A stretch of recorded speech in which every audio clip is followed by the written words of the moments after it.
Welcome to the University Park Improvement District recorded meeting records. The board tried to delete these from the internet, claiming it cost too much to keep them saved on Zoom, so now they are here uploaded for free on YouTube.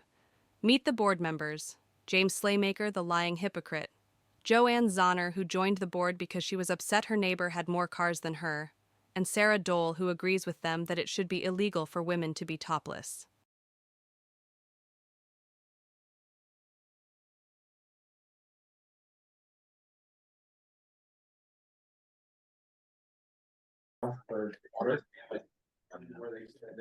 That's true. We're not a standing band. We're golfing. Yeah, we're so that's as close as we get apparently. This is mine. All right, it looks like it is 7 o'clock.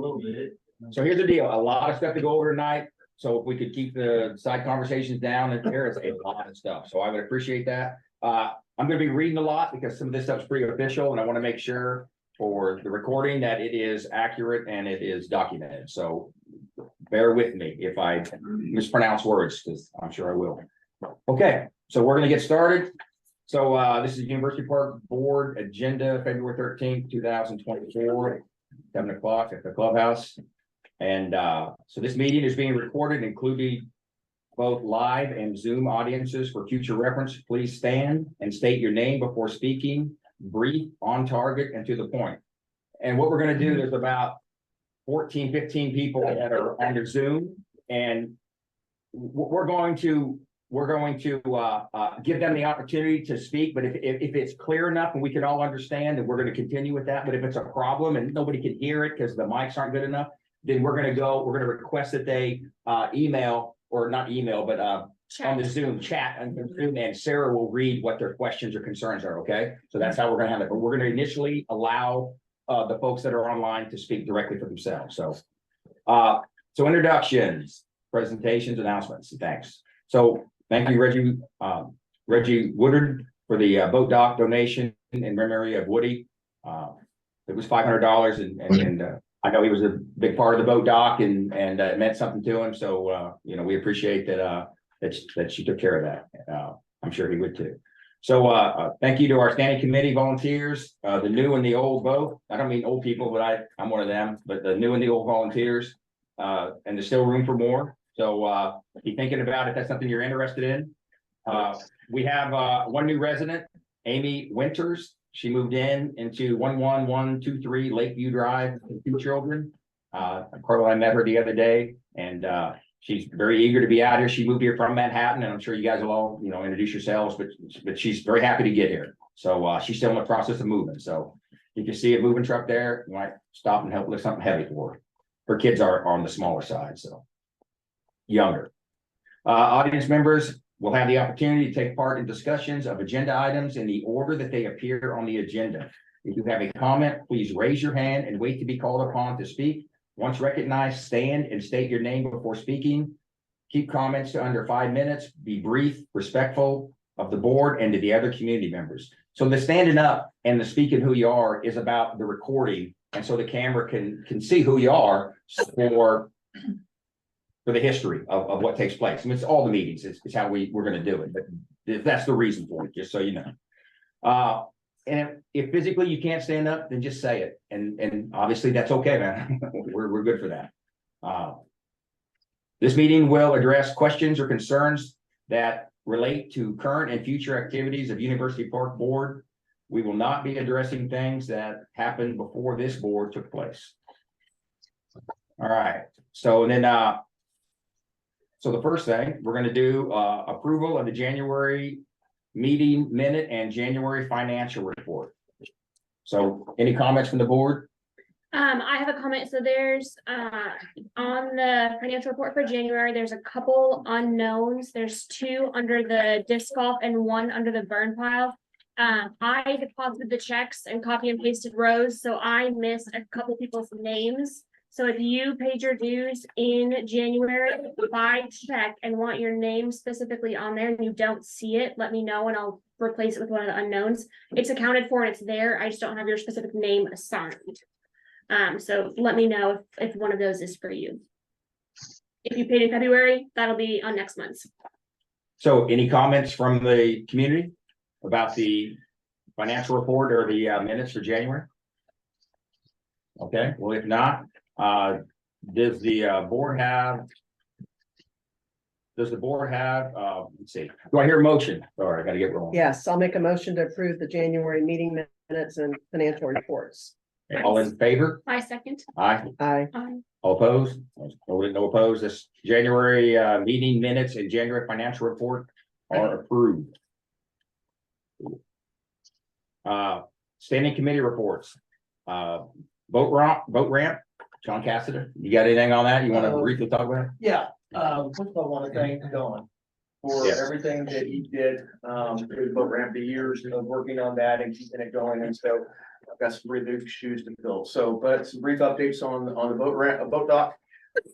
We were able to get, thanks to some friends, it's always good to have friends, we got the, dock up on the, trailer, and it's now back at my house, and so I pressure washed it, and I've done a once over of it.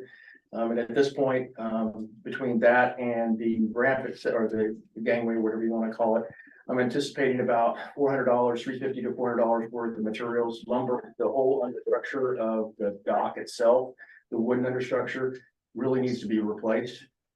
So between the lumber on that, potential hardware, as well as resurfacing the both of those platforms, somewhere around $350 to $400, so. Okay, There'll be more next time. By the time you put new floats on it. At this point, I'm not sure we need new floats. We've got extras in that storage down there by the water.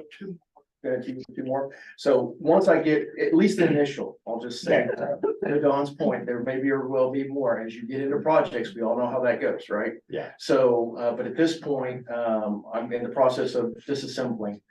So I actually got some of the hardware off today, so. But I will keep the board posted, but at this point, we probably, I guess, request approval to spend upwards of $400. Also, the tire needs to be repaired right. on one side, so.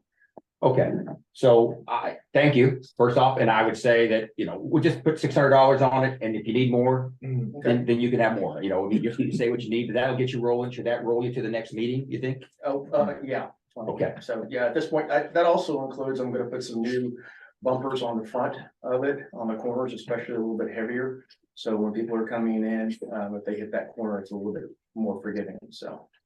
Has somebody mentioned my driving? Is that why you're putting those on there? I know nothing, I'm Schultz, so yeah, I got nothing. Any comments? Yeah, community, any comments about boat dock or the direction we're going with that? I have a question. So this is we just moved out here. Welcome. Yeah, very much welcome. How the water's so low, is that common? Is it gonna, it comes back up? Yeah, it's someday. Yeah. Where you living at? I mean, Oh, we're just on Lakeside Drive, What's your name? Austin and Reagan. Okay, welcome. Thank you. did you move into the old AC guy's house? It was John. Yes, Yeah, what he did. Okay. I think that was it. Good. All right, I know where you're. Okay, thank you. Welcome. Yeah. Well, There any more chair? Okay. And we are hoping it comes back up. Okay. yeah. Well, we didn't know, it was like sometimes it's normal if that happens. 2 years ago, it was at the top of the road. Oh, wow. We do have Yeah, more, or 3 years maybe it was. It was a while ago. But more chairs too. yeah, it just walks everybody out. I'm good. You're good standing? Okay, We got one right here. just one chair. Thank you. Yeah. Somebody in our. Somebody. All right. So do I hear a motion to approve $600 preliminary funding for the boat dock? I motion to approve $600. And I second it. All in favor, say aye. Aye. Aye. It is passed. So thank you. And we'll work it out how to do it. We can figure it out. Credit card or check or whatever. And thank you, Dawn. Yeah, thank you, All those Don, for years. keeping it moving. Oh, I do have one question. We're not a 501c3, right? We're not tax. We are tax exempt. Okay. We have the tentative documents. I might want to get a copy of that. Yep. That way, like, yeah. that'd be- No problem. We got it. Okay, the next would be golf course. Jeff Luna is the chairman. Jeff, you got anything for us? Take me a little bit to get out. I'm Jeff Luna. I guess I'm on the golf course committee. I'm looking for other people to get together with me on it. I really don't have anything right now on it. I know where there's a possibility that we're gonna lose hole 5 That's 6. and part of 6. So I've kind of been tasked with maybe trying to figure out where we're gonna move those holes in the future. So anybody that plays golf like I do out here, come talk to me and we'll figure things out. You don't want me to be the only guy deciding. No, we need volunteers, definitely. It might be in my backyard. So if you don't have Jeff's number directly, you can contact the board and we can put you in touch with that. No problem, I'll put you in touch with them. So, welcome committee, the welcome committee needs a leader. See new welcome brochure attached. The welcome team visits new residents and presents them with a bottle of honey and information about the community, gathers contact information to get new residents into the loop and welcomes them to the neighborhood. There are currently 3 members, Allie Gilbert, Stacy Cheezick, and Alicia Firstbrooks Stott. And Don Turner, he's our 4th. He did ask to be on that Don, committee. we need a chair. Are you the chair, Don? I don't know about that. All right, well, we're gonna put Don Turner down on the thing, so. If, look, the other 3 just said they did not want to be the chair in charge, so if you want to be that, or we can keep looking for that person. I don't want to. I'm sorry, Don. I don't like talking to people. I figured Okay, that. good. And it's an easy job. Then we'll put Don Turner down as the chairman. Thank you, Don, Yes. for volunteering. Appreciate it. And then Carl and I, we did meet those new folks, and we did actually give them the welcome information because we were there and they were our direct neighbors. So we did take care of that. But we won't do anymore. Not like that. Okay, so Firewise, Carla Slaymaker, any updates? Not this time, I'll. All right. Parks and Rec, I spoke to Kurt and Kurt had no input about Parks and Rec. All right. Sherman Township, Tracy Sabo. There's no updates other than there is a meeting next week at the same time here. So they invited people to come and discuss if you had input about the roads. Also, they want to talk about sand versus rock on the road.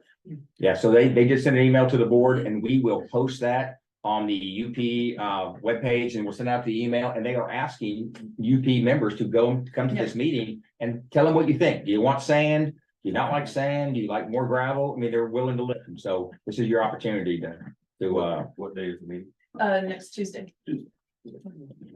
All right. Okay, and then equipment, 7. Yeah, 7. Kurt's got nothing on for the equipment. And then firehouse build. So it was John Martin and we didn't know John Martin and Rock's here leaving the community. They're moving to Arkansas. So for now, there's really nothing going on here. It's just up to the lawyers in Manhattan to provide us with the document to the land swap, basically that firehouse for the property next to the rental house.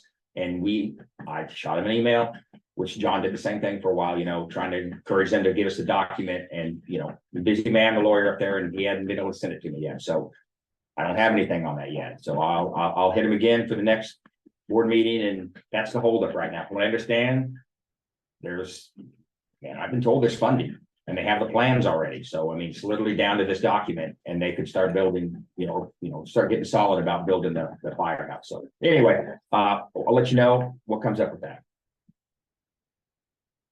Complimentary annual parks usage and burn pile access to volunteer firefighters and support personnel.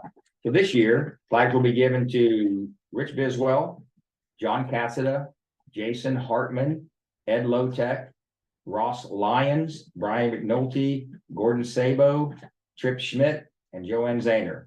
And thank you to each of these volunteers for your time to fight the fires and to keep us safe. When we're sitting home sleeping at night and the siren goes off and they go, I sleep right, knowing they're out there taking care of it. I appreciate, what they do, what all you guys do. So, so if you're new and you don't know what's going on there, is what we've done as a community, we've decided to recognize the sacrifice these folks make, which is not, it's $100, $125 with a burn pile, is what it is for each one of them that we, as a thank you to them, is we do that to them, or provide that to them. So anyway, that's what that's about. And the community is we've done it the last 3 years or so, and it seems real popular and anyway. It is appreciated too. I will just say that. So the members of the fire department appreciate that. Good, that's good. And we, like I said, we definitely appreciate what you guys do, so.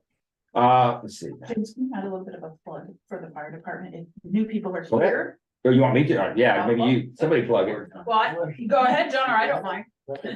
Well, so one of the things I did when I first came out here was looking for things to get involved in the community. I've been a volunteer forever. Long after I got here, there was a fire in our community, house burned pretty much to the ground, and realized that there is actually a fire department here in University Park. It's all volunteer. If you've got questions about it, please let me know, but it's a good group of people.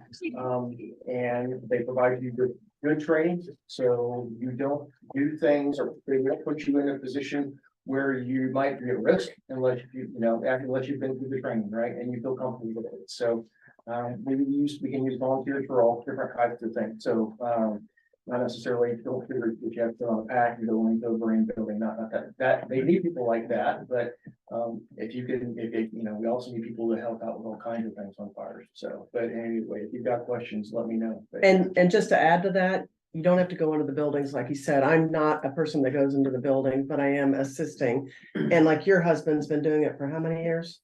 20 some? 20, 30. Yeah.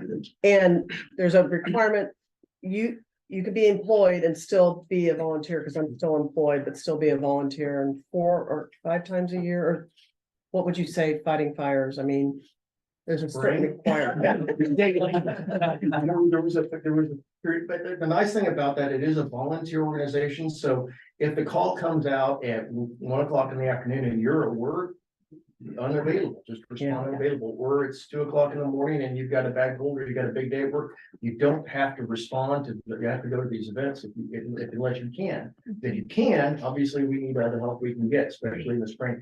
99% of the calls I go on are grass fires. And that's, basically one step up from a garden hose and a rake type of work. So, but the people that have lived here long enough, I mean, like 2 years ago, we had one that was right across from this development. And so the threat is real. And so, but we could always use more people. So, but I went through a year of training before I had my official year, I was good to go. So, Touching on that, we actually got an email today, and I'm just going to read it briefly. So basically it says UP still intends to utilize burning to assist in managing the grounds for invasive weeds. The volunteer fire department is the primary for the burning, but they could use community members' help. So if you're not familiar with this process and want to assist, the board received an email notifying by Riley County Fire Department #1 offering a free prescribed fire and control burn class scheduled for Wednesday, February 28th from 6 to 9 p.m. at Portland. We'll post all that. So what it says basically is when we burn on the golf course next time, members of the community, it would be helpful to the fire department if there were some more folks out there. There are a lot of folks in here that have been burning a long, long time and don't need any additional training. But if you would like to participate, male or female, then you're welcome to go to this training, and we can get in touch with the board or John and say you're interested the next time they do that burn, which we are going to burn. We're going to work it out at some point, but we're going to try and get that done still this spring, or maybe before the early spring everybody else starts burning. So we'll work with you guys on that. But anyway, we're going to post that. If you're interested in that, please consider getting the training, because you would be more useful that day if you've had some basic training. That's kind of what that boils down to. So anyway, thank you. Sewer Lagoon update, and the updates are on the University Park website. And then it says updates are listed on the website, but basically, this is what he said. There's a lot of rock, and they're going to need a lot of fill material to be brought in order to put the lagoons in. What it boils down to. Of course, no surprise. We're working on design options that will work with the ground that we have. So that's basically in a nutshell, but the details of it are actually on the website. You're welcome to go read them. Bayview Circle road encroachment, the township is still working on that. No update on that yet. Okay, so new business. All right, so here we go. After recent communication, this is number 1, after recent communication with Riley County officials and the Kansas Attorney General's office, the following changes will be made in how the board conducts official duties. Number 2, the Kansas Open Records Act, KORA, is the official request for information is submitted. Is an official request for information is submitted. We ask that you utilize Cora guidelines. We will be posting the procedure for a records request on the webpage in the near future. We just didn't have time to get it up. So this board has made a lot of effort to fulfill the request and provide the information that we have available. You know, we can't give what we don't have. So that's basically the details on that. So are there any comments from the board, additional comments from the board about the procedural change?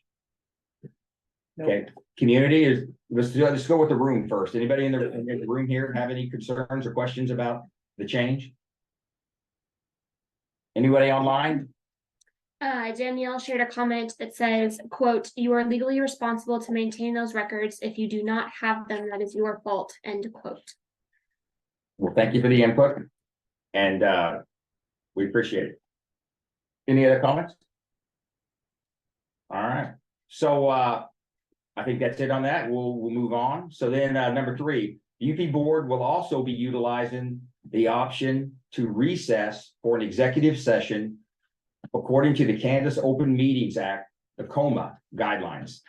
So what does that really mean? I didn't know, and I know now. So I'm going to kind of paraphrase here. So the Kansas Open Meetings Act states that all public bodies and agencies subject to the Open Meetings Act may recess but not adjourn open meetings for closed or executive meetings. There are 15 subjects authorized for closed sessions, but we anticipate only utilizing number 2 and number 12.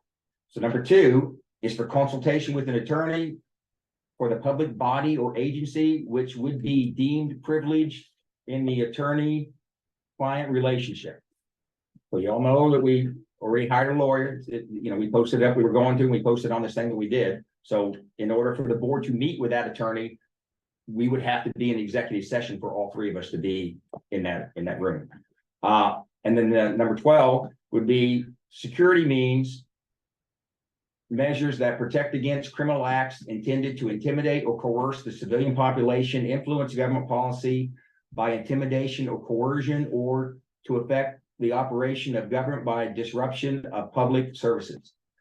So if we had a situation that arose in that area, then we would move in that direction. So no binding action shall be taken during the closed or executive session. So that means we can debate it, but we can't vote on it and then come in here and say, okay, this is what we agreed in the executive session. We should, and we will come in here and discuss it, in front of everybody, but that's how that's going to work. So any comments from the board? Any comments from the room or questions? All right. So anything online, any comments online? Cool. All right. Number 4. Annual parks usage flags. So Sarah has researched options for flags, basically the same kind of ones we had last couple of years. Banner buds are still the best option, but their prices have increased. We're planning to order 50 for $261.17. Sarah, you got any comments on that? No, like we've said, I think we said it in the last meeting, we're just gonna change the background color, but the design is gonna stay the same as last year. And the year. Yes. You got anything? No, nothing. Anything for the community? 50 did it last year, so we figured 50 will do it this year. So, okay. Anything online? Comments? None. Do I hear a motion? Yes, I motion that we purchase 50 flags for the $261.17. All in favor? Aye. Aye. Cool. Motion to purchase 50 flags for $261 approved. Water rates likely to increase. The board has not received official notification of a water rate increase, but it appears likely and may have already been implemented. The city of Manhattan sets the rate, and then the rural water district adds cost as required. We just got notified about this the other day. So, any input? I don't have anything. The community have any input, concern? Has anybody seen it on their bill that you noticed? I didn't notice it, but I don't look at their bill. So, all right. Online, any comments, concerns? There are none. Cool. Moving on. Number 6. Community improvement cleanup events. There are many things around the park that need some attention. Ed Lotek suggested putting together a list And there were some folks last year that talked about putting together a list too. So it's appreciated. We are seeking some volunteers to help compile a list for the board to use in coordinating with various committees, work days, Firewise, golf, prairie management. So basically, you know, the board just doesn't have time to go out and put together the work list, you know, it's too much. So if somebody else or multiple other else's could just put a list together and then of what you think needs to be done, and then if you give it to the board, we'll just make sure that all the other committees are aware, so we're all working, moving in the same direction versus moving in different directions. A lot more efficient if we all work in the same direction, so. You know, you have to say now if you're interested in that, but please be thoughtful about that, if that's something that you're interested in, to just, you know, walk around sheet of paper and write the stuff down, and you know, we are gonna have a community work day. We haven't, I don't think we set the day for that. I don't think we're gonna have time to do it today, I'm sorry. Can we just make a survey and send it out and have people fill it in? And that'd be great, if that's, Okay. if you, I appreciate that, thank you. Thank you. That's what we're looking for. Volunteer. She's chairman of that. Not good. Okay, so you guys have anything on that? No, but that's great. Thank you. Community, anything in the room? Input on that? Anything online? No comments online. Cool. Thank you. Okay, the 2024 mowing letters. So basically, we did send them out. I assume that everybody at least had an opportunity to look at them. It is a very similar letter that has been sent out the last couple of years. One thing that did change is a lady that contracted us to mow did not realize that we were gonna mow with a brush hog mower. She thought, I get the impression she thought we were gonna use a mower and a weed eater and, you know, like town, make it look good. So, you know, I offered the community to give her money back and she could handle it herself, but she had us keep mowing. But anyway, that is a change in that document, where if you notice something different, that's a change where it says we mow with a bush hog. We're not gonna weed eat, not gonna push mow. So other than that, the letter is the same as basically the same as previous years, maybe move some spelling around there. Is this gonna be mandatory for each lot throughout the park, James? Okay, so let me get the letter. I got it right I here. mean, I think I don't it wanna, should be per property owner. Yeah. Right, so traditionally, what we did last year is we have two letters here. We sent the lot mowing letter to new residents, including Lakeside, just so they'd be aware, you know, it's a Riley County policy. But anyway, we sent it to new residents, and if folks contracted us last year, then we would send it to them.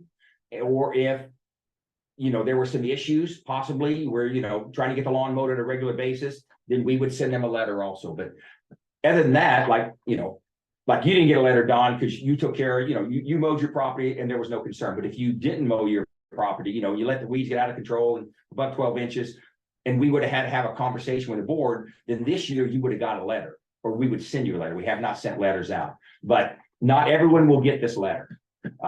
Unless, you know, we're gonna get into a discussion on it, unless everybody thinks we need to send these out to everybody for 55 cents a piece.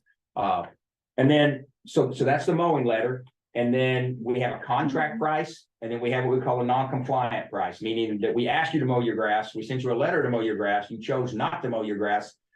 This is the price to mow it, or you go find somebody else to mow it, which is the first thing we really want you to do, is manage your own grass. That is the number one thing. We don't want to mow grass, we'll do it. It's a service to the community, and the board will do it. They've done it before, it's not a problem, but we prefer you manage it yourself if possible.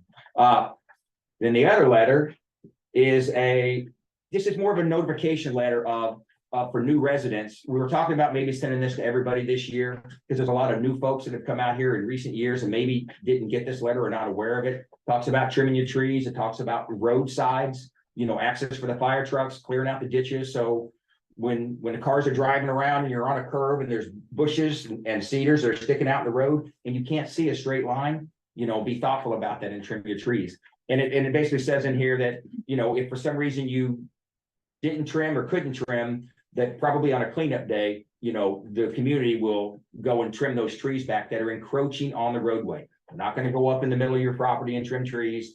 Same thing we've been doing for years, is on the cleanup day, is we push those trees back from the edge of the road for safe access for the fire department and for us for driving around. You guys got anything additional on that point? There is a comment online. Okay, well, let me hit the room first to see if anybody else, if I could. Anybody else in the room? Was that good, Don? Did I get your question? Well, kind of, I mean, there's a lot of areas that, a lot of trees and such, and they normally don't mow their areas. To me, I think the whole thing should be mowed or taken care of. If you own the lot in University Park, you should be responsible for that. And either clean it up or sell it. Yeah, so I mean, I hear you and you know, I know you keep your yard tight and right, there's no doubt. But Needs to be. the authority that we go under in University Park for requiring people to mow is not the board, this board or the previous board or the next board. It is the Riley County, I can't remember exactly what it's called, but it's basically it's the Riley County, Resolution. yeah, in accordance with Riley County Resolution 127607, basically that document is the one that we go by. It's the one that says that if you don't mow your grass at 12 inches, Riley County can come out there and mow your grass, and they're gonna send you a bill. What we have done to alleviate the burden from Riley County is the board, you know, with our tractor, and probably Kurt, whoever it is this year, is gonna go out and mow it, and we're gonna assess the property owner for that mow. It is far, far less than Riley County would charge. I will guarantee you that. Okay, I don't know what they charge, but it's not this little small amount. So it is actually a service to the community, even if it's a non-compliant fee, which is more than a contract fee, it's still far less than the Riley County. But that's the authority. There is no authority in that regulation to tell property owners to trim their trees. No, that's not what I'm saying. Okay, I'm saying, like, if they have a bunch of trees and very little grass, and they don't take care of it, period.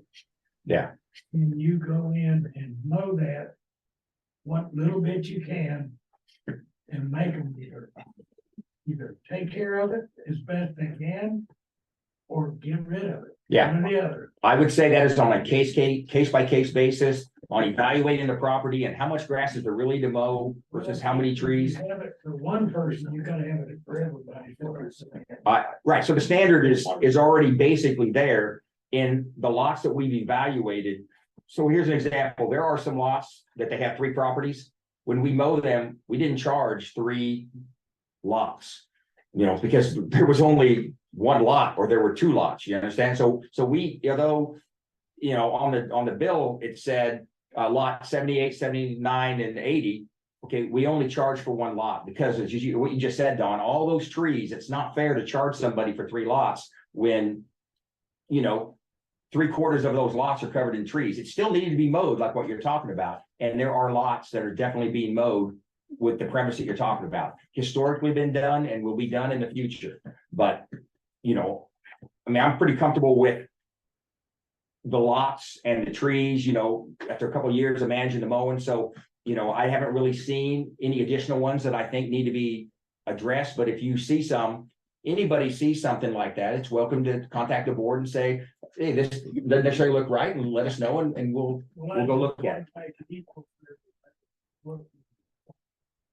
I got you. Yeah, so I'll tell you the standard I use, and I'm the one that signs the document at the county to put it on the taxes, is I go out with a tape measure. And I take a picture of the height of the grass with a tape measure, and I save it. So if anybody wants to come back and want to know why it's on their taxes, I have a documentation that the grass is more than 12 inches before I go. That yard, isn't it? Yeah, it's that yard. Yeah, it's that yard. And what I do is I generally get a couple pictures that shows the background. So there's no doubt it's that yard because I am, you know, I'm basically swearing that we did what we said we did and we're charging this person tax, which is a serious deal. You know, you don't want to charge somebody taxes and you didn't do it. And just to reiterate, you would prefer not to be in the lawn mowing business. I don't wanna do any of it. People just take care of their. It's the second biggest pain we got, but it's a pain. So yeah, if somebody would manage their own grass, that'd be good for me. So. Okay, any other questions in the room about the grass? There Okay, are online. Danielle Maple says, quote, covenant number 11 only says we are responsible for mowing. It isn't defined enough to enforce against us. Also, 12706-70 says specifically at the very top 2 lines that it is only for the unincorporated areas of Riley County, Kansas. University Park is incorporated. So Why do you have any right to enforce a county resolution? So I would say that we don't actually go by the 3 mows a year for charging people. Yeah, we're not. Well, the other thing is, yeah, thank you guys. So to thank the crowd is we are not incorporated.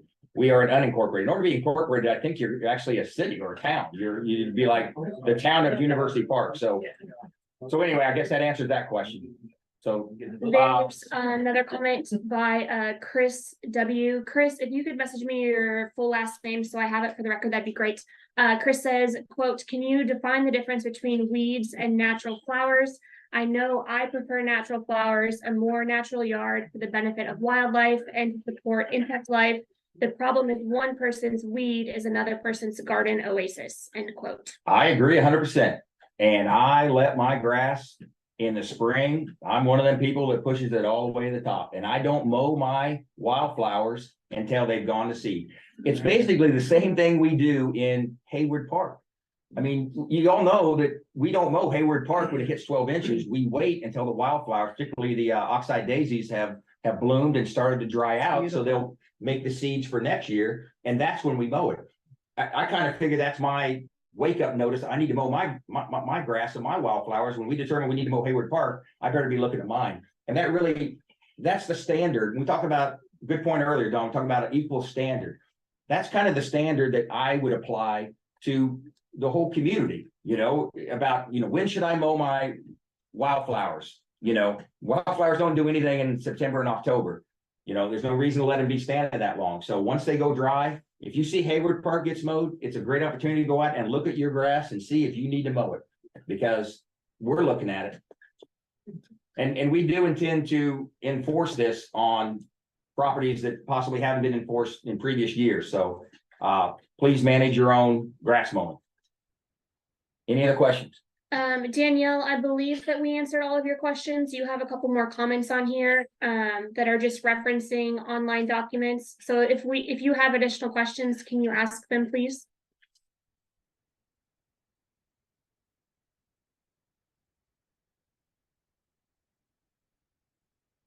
All right, good? Or She said, "I didn't mow at all in 2023. Why do you go after some people and not others?" So, very good question. I've actually been asked that question by multiple community members. Specifically, she asked the question, why did we not require her to mow? Why did we not go on her property and mow her yard? Well, to be honest, she's at a different standard than the rest of us. If anybody in this room pulls a gun on a county employee or a community volunteer trying to perform your duties, and you pull a gun to stop them from doing that job, then we're not going to mow your grass either. But I'll tell you what we will do. We're going to call the police and we're going to try to get you in jail for as long as we can. So that's how we're going to handle it this year. So please mow your grass. I appreciate it. Makes it easier for all of us. Okay, any more questions? All right, so we're going to move on from this now. Do I hear a motion to accept these 2 letters to mail out to the community? I motion that we accept those 2 letters to mail out to the community. All in favor? Aye. Aye. Motion is approved. As the letters are written, we will mail them out. All right. Road maintenance, and thank you. We already did touch on that, and we will post the details online. We'll take care of that. And we already talked about it. Were there any more comments about the roads? You guys want to talk about that at all? Or the best thing is talk to the guy that control the purse strings and the grade the road. So I'd recommend that. And come to the meetings, and thank you for attending those meetings and getting the notes. Yeah. Tracy. All right, we're good on that. So, number 9. Let me get a drink. Number 9, many have expressed a concern about damage from motorized vehicles to UP grounds. Please avoid operating vehicles on UP grounds when the ground is soft to prevent damage, and do not drive on the walking trails at all. Sorry, I got to catch you up here. I've got a little bit more on that. The board still intends to post signs listing authorized areas for motorized vehicles on UP grounds and to clarify walking trails. We're behind on that. I apologize. We know we are, but I apologize, and so does Laura. We will do better. So any comments from the board before we open it up?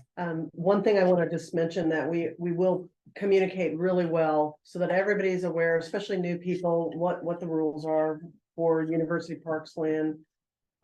Also the core land and Riley County. We're just gonna make it good communication. Yeah, the Army Corps of actually, they've asked us before to pass more of their concerns on to the community. You know, and if they don't send it to us, you know, then I'm not sending it out, basically, what it boils down to. But they do have concerns. And basically, they are kind of addressing it to University Park residents because, you know, their land surrounds us. And they think it's UP residents, you know, that have in the past maybe have access to their grounds inappropriately. And they were taken care of, you know, or the situation was taken care of, and they put some signs up. But anyway, More to come in the spring. yeah, more to come. There's more information on that. So any comments from the board? Okay, any comments from the community? Online? Lori says, please post a map of the walking trails, which we will do. Roger that. All right. Number 10.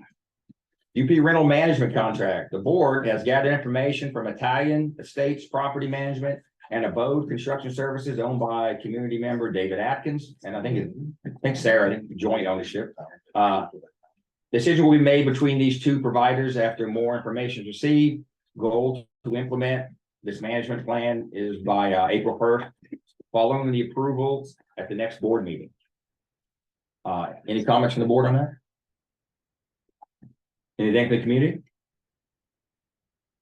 Anything online? Sorry, go ahead. What is the management? What are they going to be managed? Just the rental house in general? Yeah, so it's Dave Cheezick, and so Dave, a couple things we're looking at. One thing is basically they do everything. They're gonna take 10% of the monthly rent, they're gonna manage all the maintenance, they're gonna take all the maintenance calls. They are going to find us a renter when we need a renter. They're gonna take care of the move out. If we want them to manage the improvements, they will do those improvements for a fee. They will allow us to do the improvements if we wanted to as a community. When it was empty, we'd only do it when it was empty. That's the one, that's the Italian Estates. Now with the Abode, we're currently talking about a different level of service. Potentially have them manage the maintenance side and not take the 10% of the monthly rent, but handle all the maintenance. So his price is a little more in the maintenance, the hourly rate. But you know, it is what it is. You know, they do a good job, and that's what I want. I want a good job. We all need a good job, and the renters want a good job done on the house they're living in. So, you know, we haven't made a decision on that. Like I said, we're still gathering information. We'll bring it up at the next meeting and kind of let you know, where we are. And, you know, we intend to do the discussion in front of everybody. That's why these meetings are gonna be a little bit longer. I mean, you know, they're previously in the old days, you know, maybe it was done, a little differently. It's gonna be here. So, you know, you're gonna participate in it if you come. So anyway, more to follow on that. Hopefully we get it nailed down for the next meeting. So one thing on that, Travis Gilbert. Yes, sir. If those are the two routes that we're looking at, the one thing that I would ask of the board would be multiple options for each, if possible. So if we're gonna, because right now all we're looking at is one property management company that we contacted and one maintenance.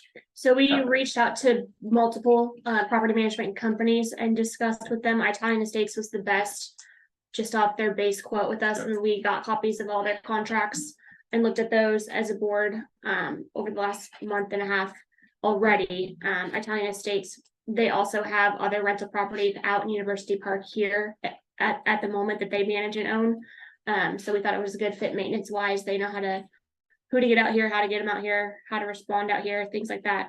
So that's why there's only one on the sheet right now. There was others previously.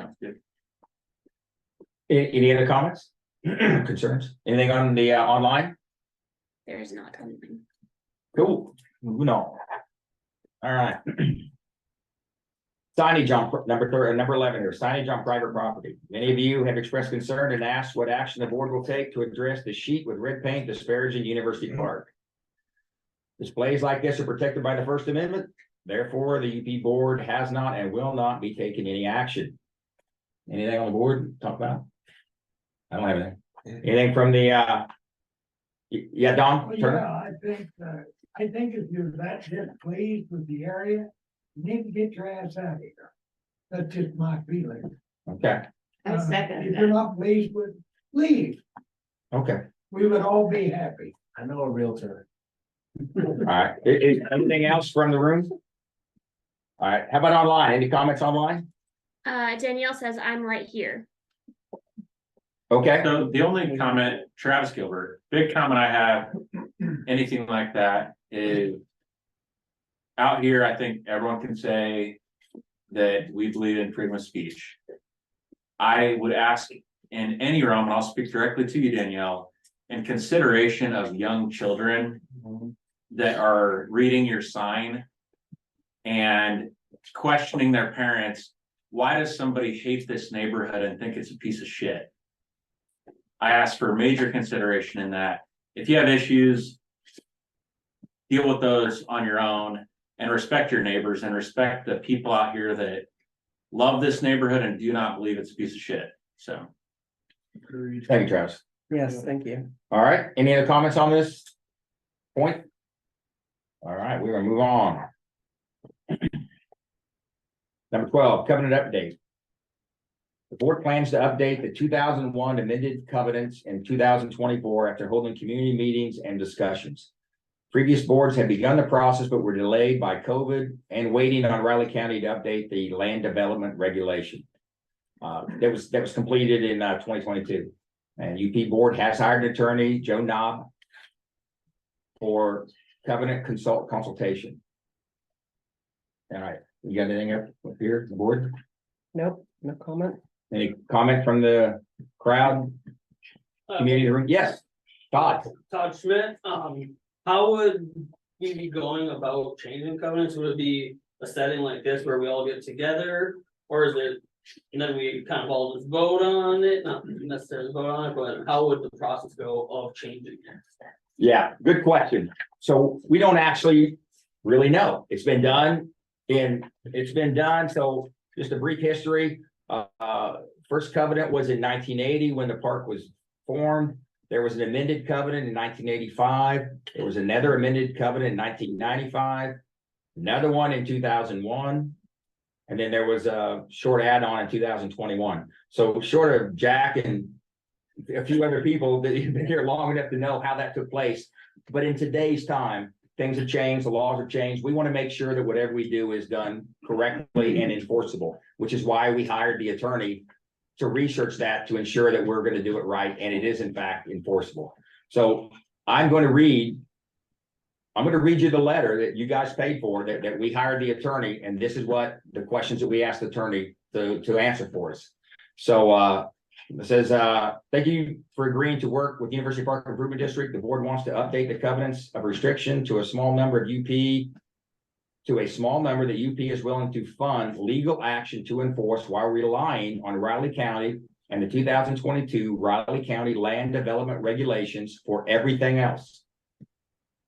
We need your help to clarify the proper way to proceed with this and other matters concerning the covenants discussed below. We have found no documentation stating how to go about updating the covenants. We have found the original covenants from 1980 and 3 amended covenants from 85, 95, 01 that we have attached, that he had a copy of. So I basically, what I thought, from the research I've done, and we think the procedure is as follows: community discussion, board creates a resolution to amend the covenants, file and notarize amended covenants of restriction with Riley County. Basically, in a real broad scope, we thought that's how it worked. But he's the lawyer, he's going to tell us. So related questions. Do we have the legal authority to enforce the 2001 amended covenants of restrictions? The community considers 2001 covenant document valid, although every covenant listed has not been consistently enforced. But the building codes for new construction have been consistently enforced over the years by the board and accepted by Riley County. Number 2, what is our process to enforce the 2001 covenants today? Specifically, attachment D, item 6, the ability to keep livestock upon any lot. There has been no legal action taken at least since 2014 to enforce any part of the covenants.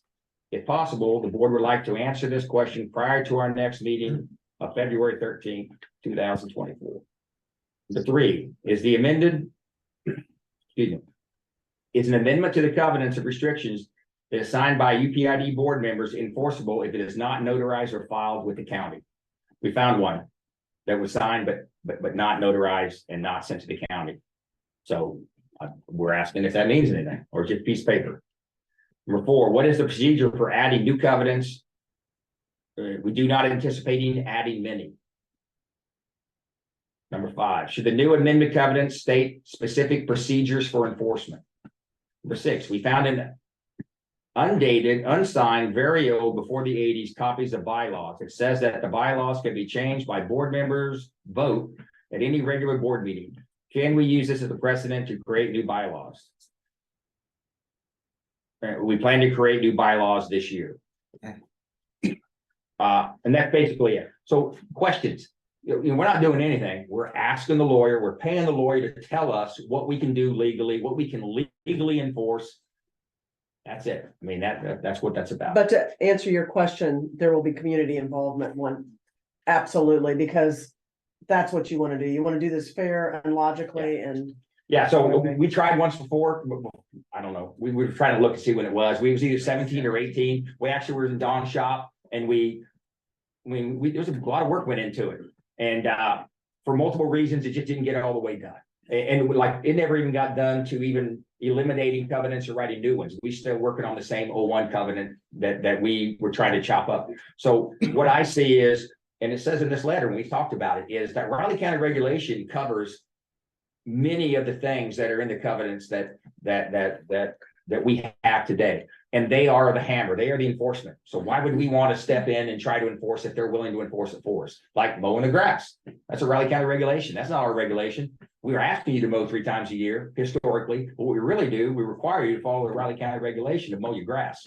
Don't let it get 12 inches tall. So that kind of applies to the other things that are in the two. So we anticipate we're going to eliminate quite a few of the covenants. Maybe Duplicates, right? that are duplicates that are enforced at the county level.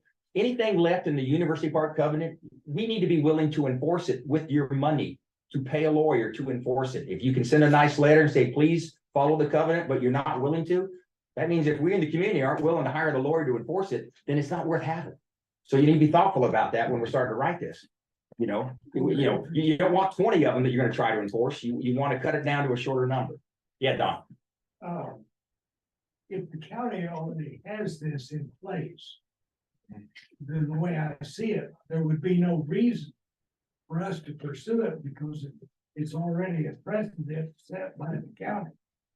And we're just to follow their rules, so that would surely apply here as well.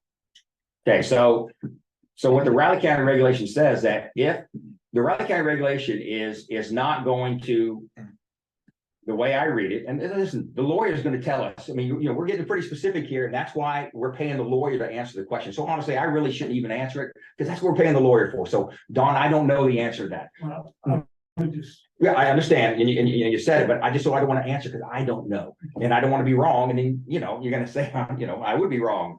So I'd rather not do it. So I'm just trying to tell you what the letter said that we're asking the lawyer to do and explain the procedure of community meetings. It's not a 1 meeting deal. It's going to be a bigger deal than that under the guidance of the lawyer. Surely there's a procedure for it. He's going to help us figure that out. And just to add, the county would like us to do something to clean these up anyway. They said, we can look at what is it, Blue River Hills, or some of the communities that are nearby have nice, clean, concise. They're not HOAs, they're not, they're communities that have reasonable covenants.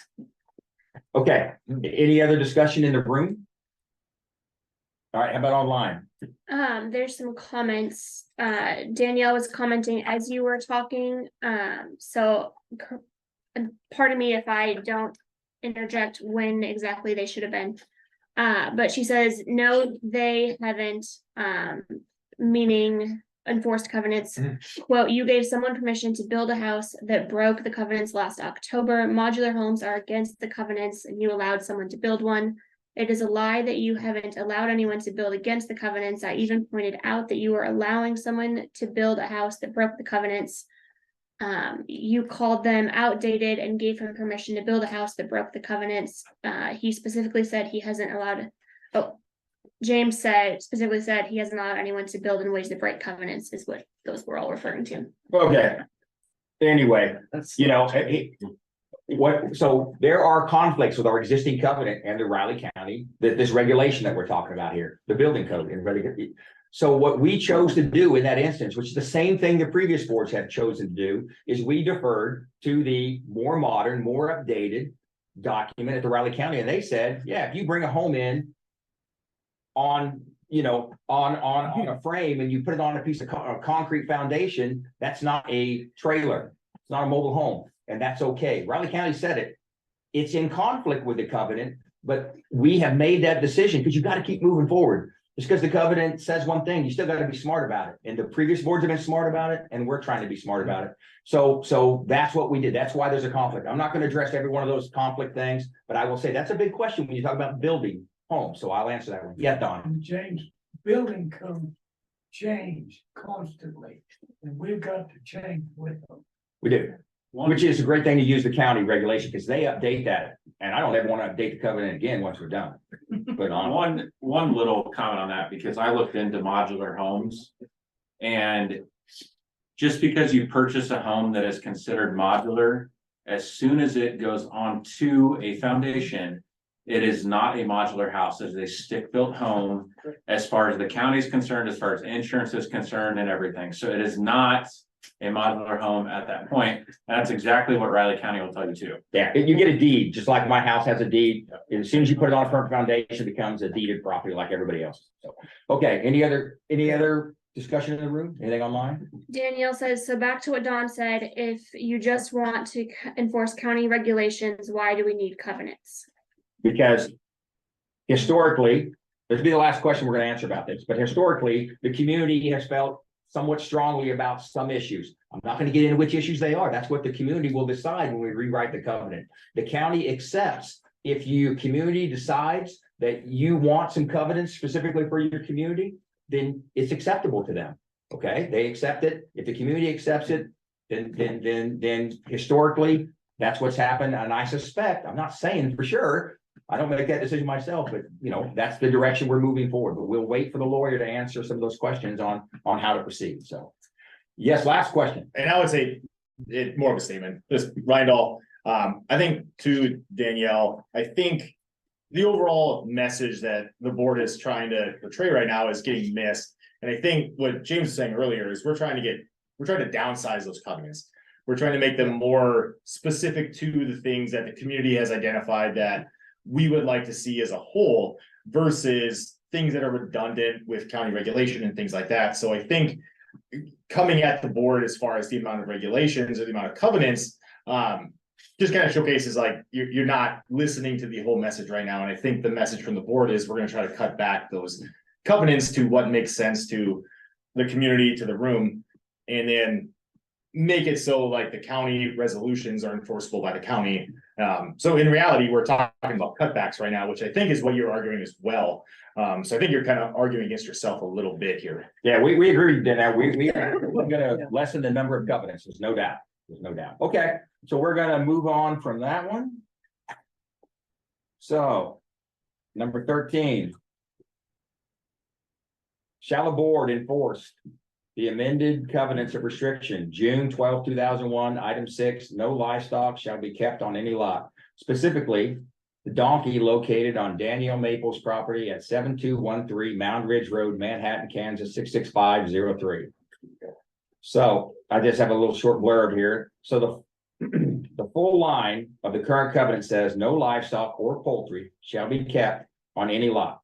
It has been common practice in University Park for the last 7-ish or so years to allow chickens, hens, not roosters, with the plan of removing the restriction from the covenant when they are updated. There has never been a common practice in the community to allow livestock.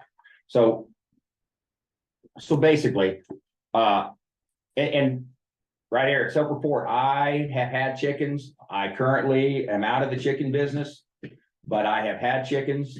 And my thought was, and the community discussion was that we knew Riley County was going to rewrite their regulation, and they told us ahead of time. When they did, they were going to allow chickens in Riley County. Before that thing was written in 2022, you could not have chickens in Riley County, anywhere. You could have them in the city of Manhattan, but you couldn't have them in Riley County. So obviously that's silliness. And they recognized it. We knew it was coming. So we accepted in the community that people wanted chickens. You could have chickens. It was going to get resolved when they rewrote that. It has been resolved now. It is still in conflict with our covenant, but it is one of the items that historically in the community we have chosen to accept, like many of the other things in the covenant. Okay, so that's what I got to say on that. So anything on the board? No, well said. Sorry. That's all right. Yes. What about, This is Sandra Graham. I'm sorry, Sandra Graham. Go ahead, Sandra. what about, raising animals, dogs? Okay. Is that gonna be included or taken out? No, so 5 or 6 years ago, there was a request before the board to allow a kennel in University Park, and it was done properly. It was requested. It went before the University Park board. The board approved it with some restrictions. I mean, it was a very narrow request. It was, and I don't know exactly what it was. I mean, I was in all the room for all, same as you guys in the meeting, but it was a number of dogs, specific breed. We're going to raise dogs and we're going to sell dogs and train some dogs. And then got approved, and they went up to Riley County and it was approved, and they were basically got a variance, I guess would be what I'm trying to say. They got a variance to do that, totally legal. So as long as that property is in compliance with the agreement with Riley County, then it's totally legal. It does not mean that anybody else, actually, it definitely means nobody else can do it unless you go and make a request to University Park Board to basically get a waiver on the no kennels, and then in turn go up to Riley County and make a request. I will say that, as a board member, I'm going to be a hard no on a kennel vote. So I'll tell you that right now. I don't know what the rest of them are, doesn't matter. I'll tell you that's where I am. So, but anyway, so that kind of answers, does that answer your question, Sandra? Okay. Anything else in the room on this debate? So, so what I'm asking here is community wise, we're looking at enforcing the covenant, which is a please don't do it. And if you choose not to follow the request, then legal action, which costs money. Okay, we're going to pay for it. So it's a big deal. So, I want you to, know what we're talking here. So yes, Travis Gilbert. So can you, the board, explain to everyone online and here what Riley County, their restriction within their resolution currently states about livestock at the starting place? Yeah, honestly, it is very confusing. I have spent hours trying to understand what it all means. Okay, I'll tell you that right now. But I will give you the crib notes, and we sent that information. It's available to everybody to go look at. And you are welcome to try to figure it out, because yeah, thank you. But basically,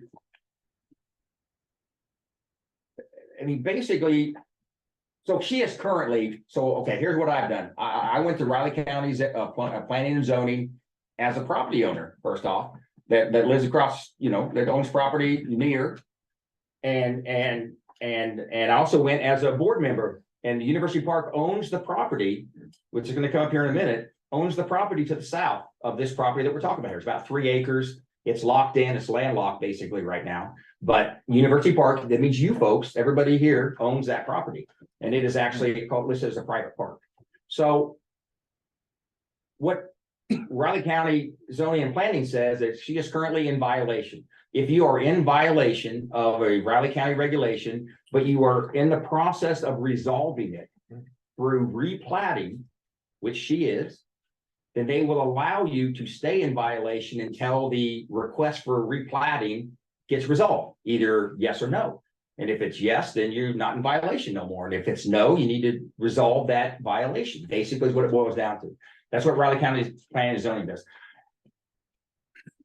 So Travis, I have a difficult time truly understanding the way this is written to say what she's allowed. What I did say is that Riley County says she is currently not in compliance.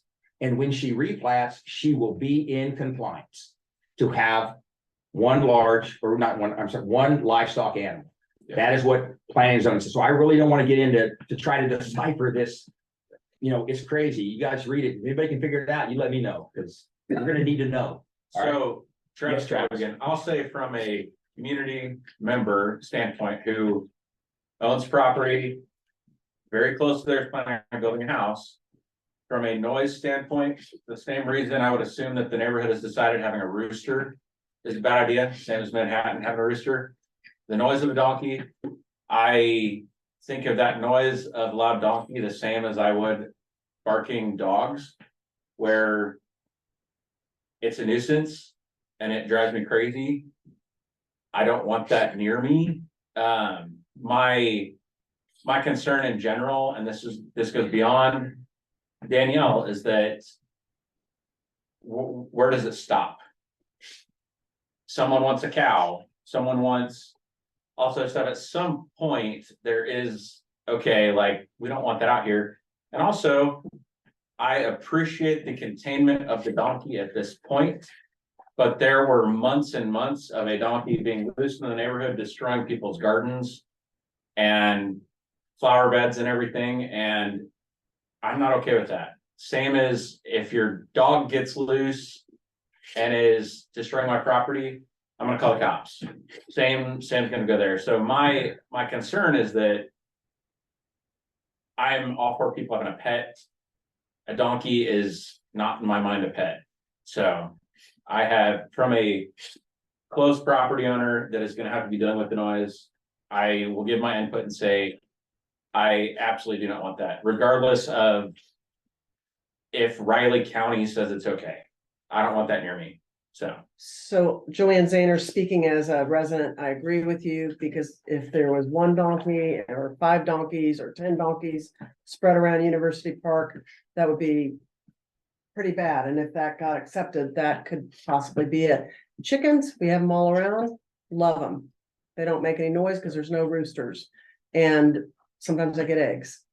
But the point is that has, like you said, it's been accepted. And that's why it is in the covenants, but that's what we're hoping to take out Or to resolve. or to resolve. Any other questions from the room about, yes, Don, Turner? James, I talked to Bob at length quite some time back. And the way I understood that was that that would apply to how many acres you had, whether you had a certain amount of acres, you were allowed a livestock. If not, you was not allowed in Riley County. It was pretty plain and simple the way I see it. Right, and It may have been changed since then. I don't think it has, Don. I agree that I think that's the way I interpret it, which is why she is trying to replat, which is why she is currently in violation, because she does not have enough land. And when you say when your house, she owns like 4 lots.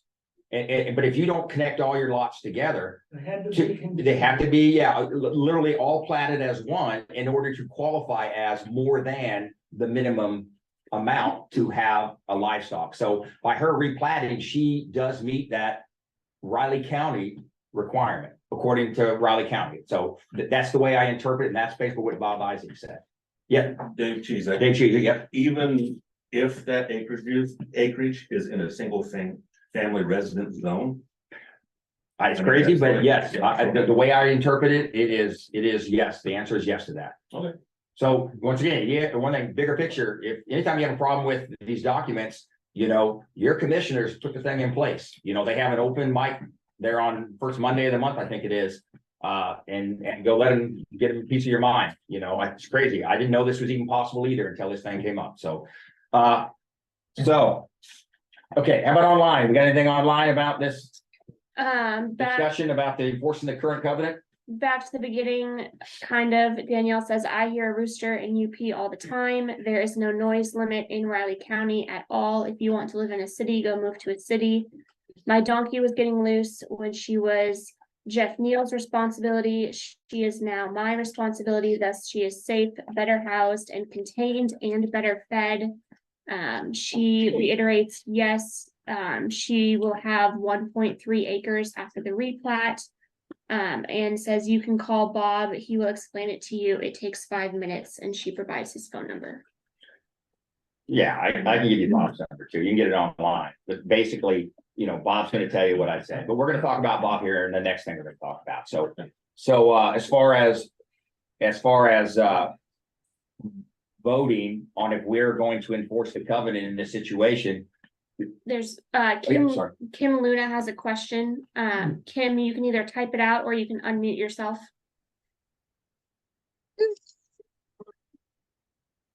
Unmute. Oh, I think I've unmuted. Can you hear me? Yes, you're good. Yeah. So I just have a question. So when we purchased property and we replatted, I know letters were sent to residents, to our neighbors within so many feet of where our property was for them to, I guess, raise like their objections. Does that happen in this case also, or do you know? It does, and that's what we're gonna discuss next. Yeah, so the answer is yes, it does. And that's gonna be the next item we're gonna discuss. We got it yesterday in the mail last night or yesterday afternoon. Item number 14 is the replat request for Danielle Maples on her property. And we're gonna talk about it here because once again, that it's roughly 2.5, 3 acres. GIS was down today. I'm not sure the exact size of that land, but it's a private park. It's owned by University Park. And, you know, it does affect everybody in this room if we wanted to develop that property, something later, a park or sell it off as property. I don't know, whatever we want, you know, so it is something we're gonna talk about next. But specifically, so as far as the other adjoining property owners, the folks across the street, I suspect that they'll be getting, they said they have 20 days is what it says, 20 days prior to the meeting, the associated, you know, the adjoining property should be notified. So the other property owner should be getting some. So any other comments about this discussion or this vote? Yes. I just have a quick question about that. This is Tracy Sabo, and you said property owners, does that even if it's not a built-on property? Or I don't does it know. have to be a? Good question. Yeah, I don't know the answer. Did you? I had one more thing. Yes, Travis. on this. So Travis Gilbert. So for everyone in this room and online that had not heard, which I have big issues with, one of the things that Danielle Maple said, which she probably won't say through message right now, is she posted online today and said if we denied her donkey, she was going to get a loudspeaker and have it play 24/7 saying University Park is a piece of shit. I getting a little emotional about that because I have big issue with that once again with my kids and with creating a peaceful environment out here. I do not agree with threatening the neighborhood on something like that. And I just have major issues with that. So, Right, so I'll say that there are noise ordinances in place and, you know, on anyone, okay? You blast a loudspeaker doing anything, you play rock and roll, AC/DC, I like AC/DC, but it's gonna be a problem after hours and, you know, it's gonna be, you're gonna call the police. So in this situation, if it's a problem, we, the neighbors, call the police. Yes, it's up around. Yeah, I was gonna say like, so Ryan Dahl again. So there is not a noise ordinance in the county. However, there is other Kansas statutes that will be enforced in that type of situation.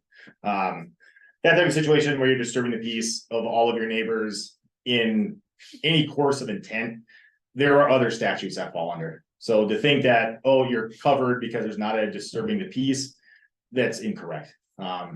Spoke with people today, confirmed that there is other Kansas statutes. So Ryan is a Riley County police officer, folks in the room did not know. Thank you, Ryan, for your service. All right, any other discussion about this issue before we, yes, Sandra Sandra. Graham. Even if Riley County approves it. If it's if if it is in our covenants, no, then we'd have to abide by the Riley County. The covenants would outweigh Riley County. It's a question. It is possible that our covenants, because typically they've been enforced for quite a while, will proceed basically, but we have a lawyer who is going to answer that for us. So the first thing, like anytime we deal with our neighbors, we just ask our neighbors. We've asked, we're gonna send a letter, we'll do it nice, and then if you don't get what you want, then you hire a lawyer. The lawyer will help us through the process. So even if Riley County approved her plating, our covenants would override that. That's what we hope. I would say I'd say that it's more than hope. I don't want to try and say or try to decipher what this document says. Everyone can read it and you can interpret it how you want. I interpret it that there is an out. There is a possibility for the community to prevent this from happening with the covenant. That's what I'll say. So, I don't want to get any more than that, to be honest. But you guys are welcome to read it and see what you think. So Sandra, are you asking because you're concerned about? Oh, I think I want to get a horse and I was just. Okay, all right. I didn't know if you were concerned, because, if you're concerned of possibly that, we're gonna spend money for a lawyer and we can't win anyway, because the county says one thing. If you're worried about that, I'm saying that I don't think that would happen. I don't want to throw my money away either, okay? We would not proceed if we didn't think we would be successful. And we have a good lawyer, we have a lawyer, and we're not gonna proceed, past the point where he says makes sense, it doesn't make any sense. One thing can lead to another out here, and that's the problem. That is the problem. We'll get one donkey, then somebody else might want a horse and, who knows. Yeah, I got 2 acres, man. I could put a lot of animals on mine. So anyway, okay. So the question here, let me read this here. So do I hear a motion? Should have wrote it down. Do I have a motion to enforce the covenant on the? Sorry, I should have wrote everything down with this one. So do I have a motion to enforce the amended covenant of restriction of June 12, 2001, item 6, no livestock shall be kept upon any lot, specifically the donkey located on Daniel Maples property at 7213 Mountain Ridge Road? I motion to approve the enforcement of the amendment of the covenants restriction dated June 12, 2001, item 6. And I second it. All in favor? I, Aye. All right. Danielle, are you there? Her last comment was, you said yourself you can only enforce covenants by taking me to court, so take me to court. So are you there, Danielle? All right, I guess she's gone. We'll send you a letter. Number 14. I have much to come. Yes. Just out of my personal curiosity. I'm sorry, don't really know. if you just say who you are again. Reagan Butler. Yeah, right. sorry, and how long have you lived here too? What? How long have you lived here? Like 2 days. Oh, my God.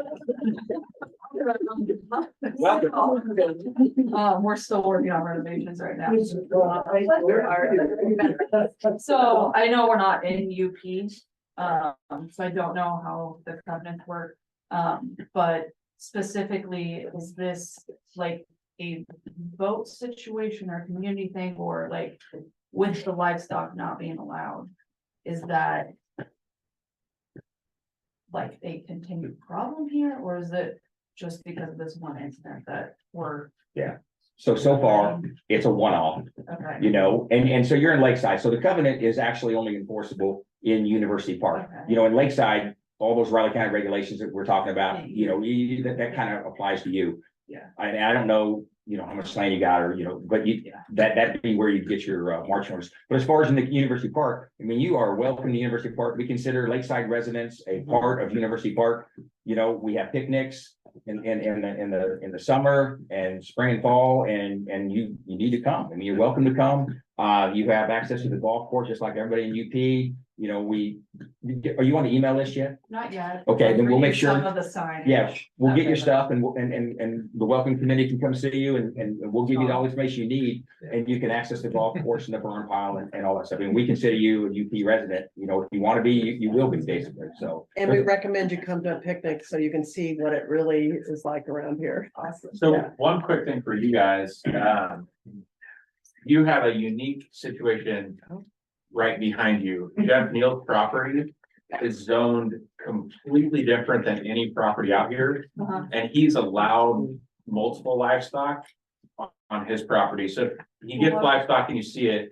Well, I was just Yeah, concerned that's just totally with the different. fact that, I mean, we do have dogs and you mentioned barking dogs, so I just don't want to offend any residents of you guys. You won't. Just with love dogs and all of that, but- which is kind of why we wanted to get outside of town. just because You're that's fine. freedom You've got that plenty you of do rolling have. dogs right behind you that are more of a problem. Awesome. Yes, So on that same note, though, I am curious, we're Lakeside obviously too. We do have a couple of roosters because they protect our chickens from the neighbor's dogs a little bit sometimes. I haven't heard any noise complaints from neighbors. I'm happy to kill them. Not the neighbors, not. You know, this is being recorded here. Too late, we've got it now. No, I don't like roosters anyway, I just kept them because they do provide some protection for my hens from the dogs that tend to harass them. Is that, like, I don't even know the Riley County rules on that. yeah, it would be, do you have more than 2 acres? Oh, you have a shit. Yeah, we got. You have a lot of acres. We got 4. I would say that, I mean, you read the regulation I do whatever I yourself, want. but I would believe with 4 acres that you, Okay. but you read it yourself and make your interpretation. I'll put obviously. it out there, if there's a noise issue, anybody wants to complain, I'll happily. Get rid of the There's quick to take care of. Oh, my God. You're also a unique situation where just the noise stuff, Yeah, you don't have direct neighbors that are right next to you. true, and where the. You have where a those lot of chickens are, there's Yeah. 3 blocks. You know, used to have neighbors. All right.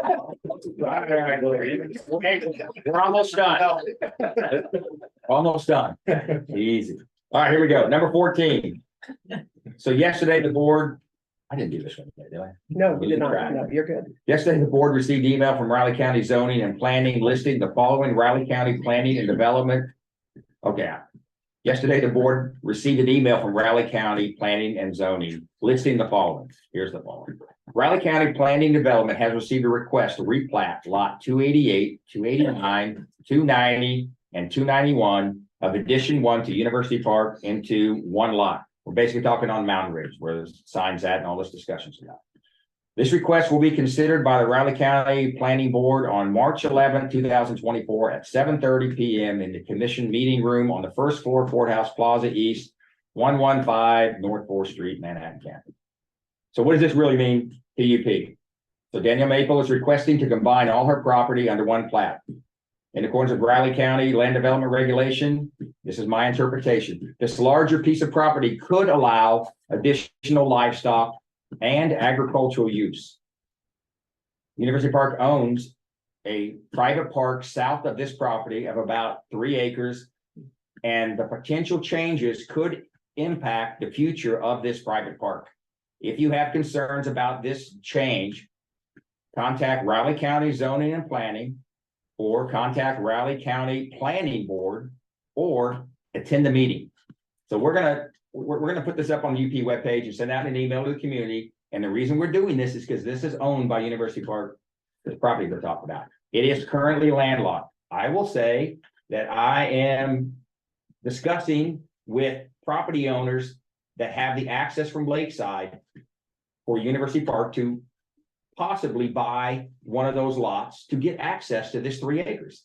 So we can use it for something.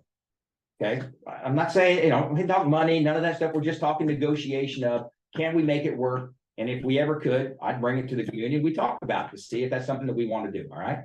But I'm currently in the discussion to try to see if we can't get something going on that before this came up. All right. So Any comments from the board on this? So what we're asking here is, do you want University Park Board to get involved? Do you want University Park Board to try and have some impact on this decision? Try to prevent it from happening, to be clear, to try and prevent it from happening. So discussion from the community in the room first is what's your thoughts on this? It's a big deal here. Okay, I replatted property before. I don't want anybody telling me what I can do. Okay, but I also wasn't putting a donkey on my property. I wasn't replatting for that. I was replatting to put houses on. So, you know, we all want to be able to control our property. I mean, you know, and we want to allow everybody to control their property. This could be different.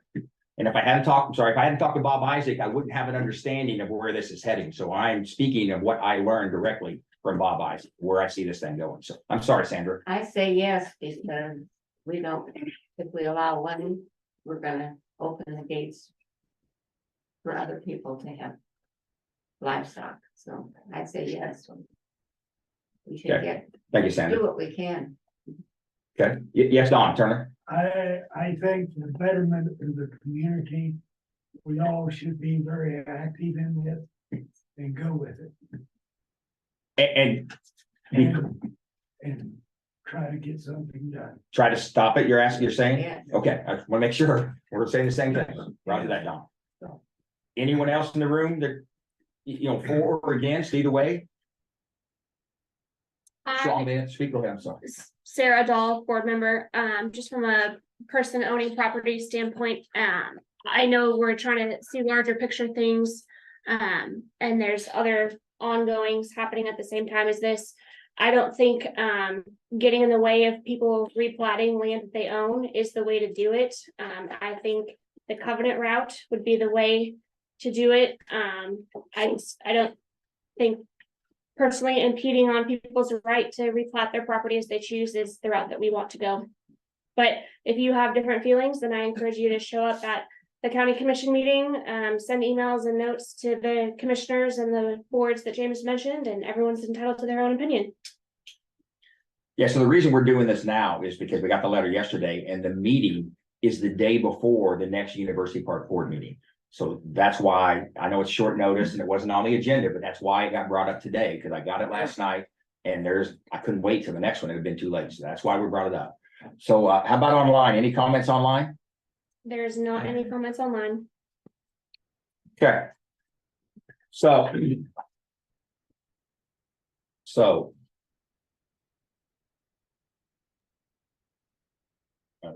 Sarah, could I say something? Go ahead. Yeah, this is Kim Luna. I think that the county has a mechanism where property owners can state their feelings and how it's going to impact their property. And that is by them sending these letters to property owners. And I think that as University Park residents and owners of that property, that gives us the ability and the right to speak out about how we think that would impact University Park property. And there is a mechanism in place for that, and all we're doing is utilizing that. That's exactly what that's what this discussion is about. Exactly right. Is do you want your board to fight to oppose this request at that level? And you still, I personally think anybody in this room and anybody online should, if you feel strongly about yay or nay, should go to that discussion or contact these organizations and tell them how you feel. Either way, that's important. Would it make sense to go the route like Tracy's doing on suggestions? Put something out to the community, a survey that says, do you want the board to do this or not? Everybody can do it individually, but do we want the board to do this or not? I mean, we need to make a decision. If you want the board to do something, we need to make a decision now. Okay. That's what I would say. It needs to happen in front of everybody. You need to know what the board's doing. They're not sneaking around behind your back and speaking for you. So we're gonna request a motion. If they don't get a motion, or we get a motion, they don't pass, then that's cool. Yes. Okay, Jeff Luna, I think it needs to be in the covenant, because there's a lot of people out here already that have over an acre of land, I do. And I would rather be in the covenant, so somebody that has more than an acre. Can't start a hog farm next to my house, which I wouldn't like. So I think it needs to be in the covenant, even if that plot doesn't get approved, I still think it needs to be in the covenant. Yeah, and they definitely are two separate issues in this Yeah. discussion. We've already approved, you know, the violation on the covenant. We're done with that discussion, and now we're just talking specifically about this replat. Because of the potential for livestock, that's why, you know, so, any other discussion before we do a motion? I think that, using this discussion to solve the previous discussion about livestock would be extrapolating into a separate issue. Okay. So, This is so, Ann. Can I interrupt for 1 second? who's that? Annie Feldman. Who is it? Annie Feldman. Please state your name and then go ahead. This is Annie Feldman, and you weren't reading kind of what we were putting on the chat, but I think in addition to writing letters to prevent somebody from buying up land and making it so they can put livestock on there, the board should also do everything in their power that they can do to, I understand what you're saying, but I think in this case, we don't want to set a precedent where people are buying stuff so they can put animals on there.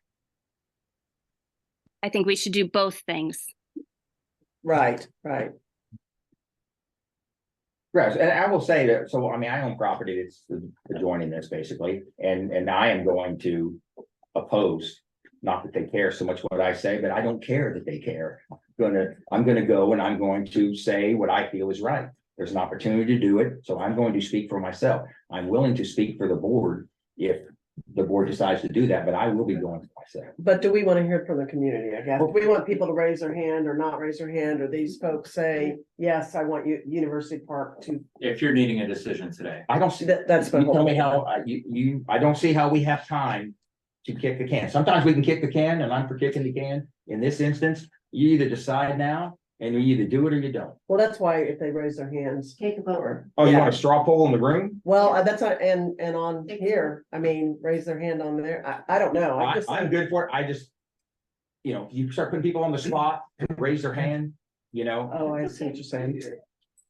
We could close our eyes. I'm sorry. Okay, so what do you want to do, board? Okay, so what I'll say is I want to go to a vote. So do you guys, are you gonna want to go to a vote, or are you gonna want to not vote? Because we're gonna vote, or I'm gonna request a vote, and then if it doesn't get voted on, that's one thing. Well, I have a sense that the community would like us to fight it, so I would vote. Well, I'll vote once you tell me. Okay, so the question is. Yes, Carla Slaymaker, Show hands. fine, show your hand if you want us to fight this. Okay, Okay, hold on, and then show of hands of those that oppose. Okay, so that's a clear number of requesting to oppose this request. That's what I saw. You agree, board? yes. Okay, make sure we're all saw the same thing, so. And there were some non-votes too, but undecided, so that's fine. Okay, so. So, do I have a motion to oppose this request? As. Let's see here, let's see, do I have a motion to oppose this request? Of replatting lot 288, 289, 290, 291 of addition number 1 University Park as listed on this document. Do I have a motion? I will make a motion to oppose this request as listed on the document for replatting. Okay, and I will second it. So let's have a vote. I'm yes, Yes, Nay. so 2 yeses and 1 nay, so it passes. So. The second part of this request, because I mean, I'm gonna do what I can do, but we also have a lawyer that's already on retainer and working for us. It is possible, and we're gonna speak to the lawyer, and if the lawyer feels, you know, he's better suited to handle this, we may have the lawyer resolve this for us, which means we're gonna pay for it. So we're talking money, okay, we already approved an amount, and we're way under that amount right now with the lawyer, so that dollar amount should cover this, you know, so we're gonna go we probably should vote on additional funding. Not more than the 5,000, okay? But the 5,000 wasn't to cover this litigation, is what I'm trying to say. And I want to make sure that we're clear that we possibly could spend some of the additional funds for litigation on this matter.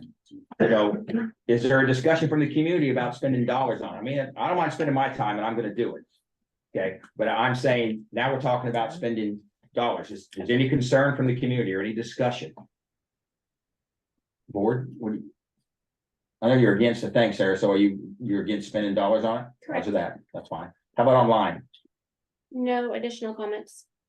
So I have one quick thing on that. So, and I voted that I don't think the board should pursue this, and my reasoning on that is that this could negatively impact the future landowner that owns that property that Danielle Maple owns. By opposing it to be replatted now, I know we don't want it to be replatted for her purpose, because we know her intent.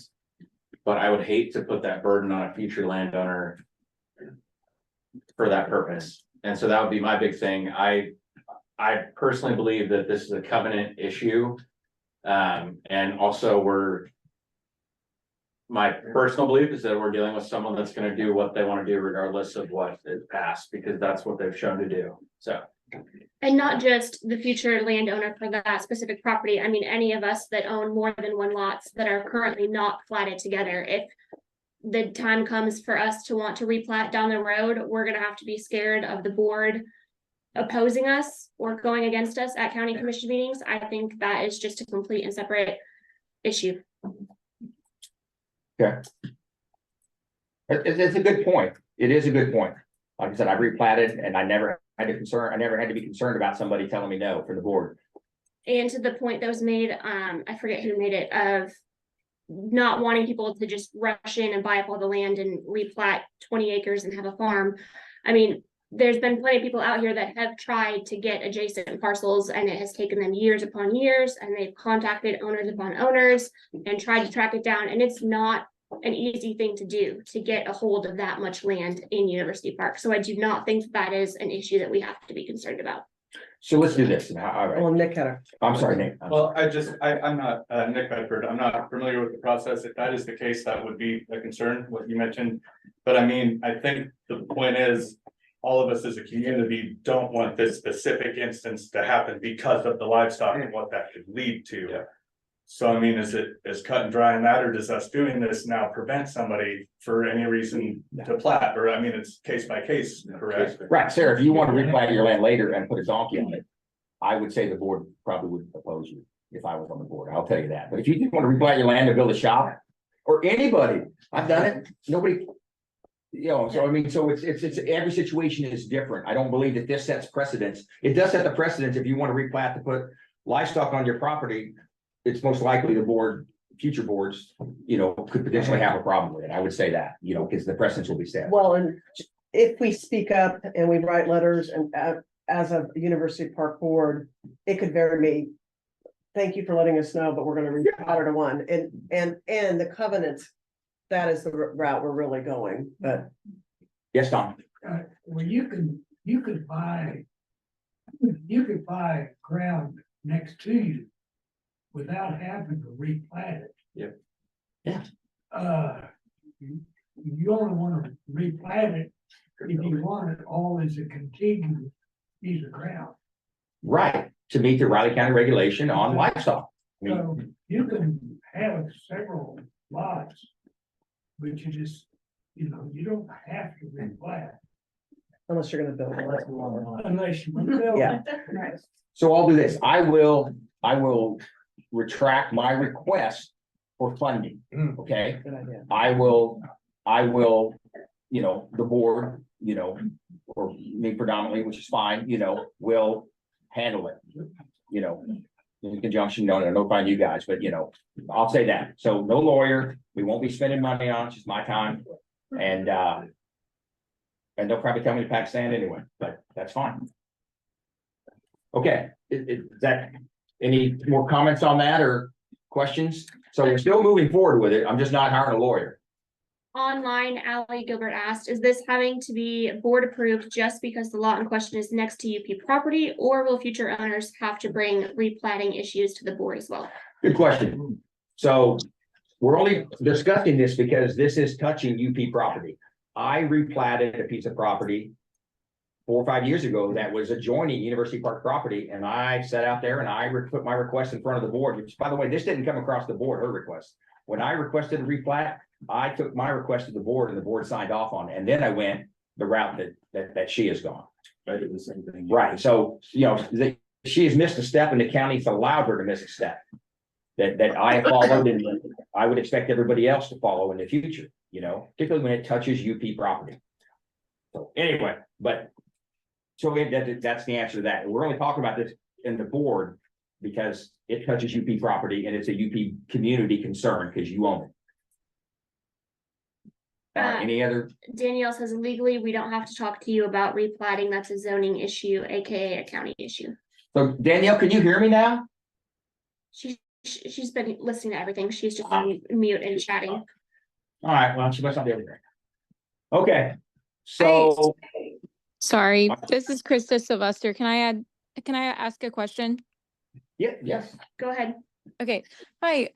So when we're talking about the board pursuing this issue, are we just talking about the board sitting in for the meeting and representing the community?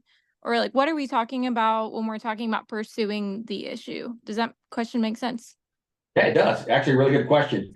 Yeah, I would say, to me, probably the one going to the meeting is I am gonna stand up and I'm gonna represent University Park for my 5 minutes, and I'm gonna sit down and I'm gonna stand up as an adjoining property owner and I'm gonna speak for 5 minutes.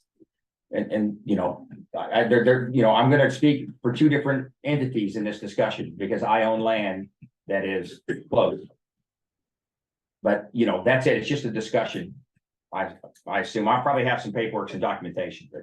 And Krista, because the majority of the people in the room did want University Park to represent at this meeting, and James has offered to do it because he's already going for himself, then that would be the case. Yes. Okay, Did that thank answer? you. You're Yes, welcome. that did. Sandra Grant. Yes, Sandra. But the more people that go to it, the better, would you? Yeah, I have actually had some communication with the planning development folks, and your opinion matters. You take the time to go to the meeting and you speak your opinions, it will have impact. So I recommend, you know, either way, you feel either way about it, you know, you should go. I mean, constitutional right, use it. They start their county commission meetings with open discussions, just like we start the board meetings with open comments and discussions, and each person gets to state their name and their address, and they have, it's either 3 or 5 minutes to speak, and then they sit down and they can comment again when the issue is brought up specifically if they want to, or they can just talk at the beginning. That's right. Yeah, so you have two opportunities to speak, so. Okay, so that's, is there anything else, any other input for the meeting? You guys have anything else for the meeting today? Does the community in the room have anything else you want to talk about the meeting or discussion here? How about online? Anything online? Okay, so we're gonna do this a little differently this time. I'm gonna read this. Mark Feldman said, can you send out who we are supposed to send a letter to regarding this issue? Yes, Mark, we'll make sure that that's in the meeting minutes, all of the different contacts and routes to contact them. Also, the Raleigh County Commission meetings are also on YouTube live, and you can watch on YouTube from home and type comments on there, just like people are watching our meeting right now on Zoom and typing comments. You can do the same thing. If you cannot make it to the meeting in person at Raleigh County and you still want to attend, they do have a YouTube live option as well. But this thing we're talking here, this is the Raleigh County zoning and planning meeting. Okay. All those same rules apply. It's just a different date and time, so, I mean. But we will publicize it. We will. Yeah, it'll be publicized. We have an email from the Raleigh County folks, and we're just gonna forward that out. Yeah, that's And a you good point. folks, everyone can make their own decision on how they want to respond or how they want to proceed. So we're gonna share that separately. It'll be in the minutes Yeah. also, but it will be a separate document. So it didn't, there was no other input, I don't think, and you guys didn't have anything? There was not. Okay, so at this time, I motion that this meeting will not be adjourned in order to leave it open for an executive session to discuss covenant updates with our attorney, Joe Knob. We will notify the community via email and Facebook when this meeting date and time has been set. This will be a private meeting of the board and no other attendees will be allowed. That is it. And there's really no discussion for that. That's it. Thank you. Have to do a motion. Oh, I'm sorry. Thank you, Carla. So, So we're not. leaving it open. yeah, I didn't say it right. Let me finish this, please. If I could. If you finish it, Oh, then you you can. got something to say? I'm sorry. You want to talk about something before I? Yes, I want to talk.